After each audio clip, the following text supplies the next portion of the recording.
Ciao ragazzi, sono le 8 di mattina e finalmente si parte. Andiamo.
Ciao, senti.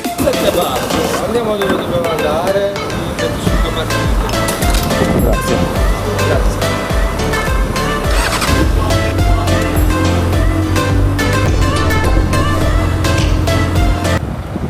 Ce l'ho fatta ragazzi, non ricordavo che i distributori fossero così distanti l'uno dall'altro, ero completamente a secco. Ora è abbastanza pieno.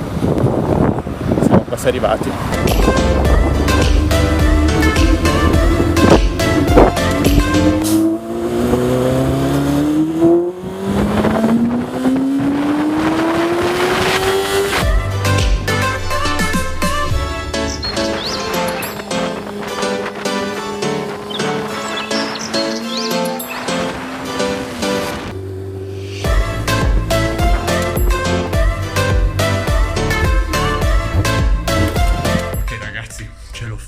Sono arrivato con un po' di problemi perché mi sono trovato a secco con la benzina e non ricordavo che fossero così distanti i distributori. Ho superato il primo a 30 km, poi ho detto vabbè, fai 10 km, faccio il pieno, ero in riserva già e l'altro distributore era dopo 30 km, non so come ci sono arrivato, comunque meglio così. Sono completamente sudato, sistemo tutto, mi do una lavata, buon weekend a tutti, qualche giorno di vacanza qui in solitaria per ora, poi arriva Stefania. Fatemi sapere se anche voi andrete in vacanza, sì, no. Tra l'altro il tempo stava diventando bruttissimo, meno male che non ha iniziato a piovere, ogni volta che vengo qui con la moto piove sempre. E nulla, io ho anche un po' di pacchi che mi attendono qui, non so se li vedete, quindi è meglio darsi da fare. Ciao bicicletta. Ok ragazzi, dai, ci sono un po' di mutande qui. Bene, nulla, ci vediamo al prossimo video, quindi nuova location prossimamente, per qualche giorno. Uff, che sudata. Ciao amici miei.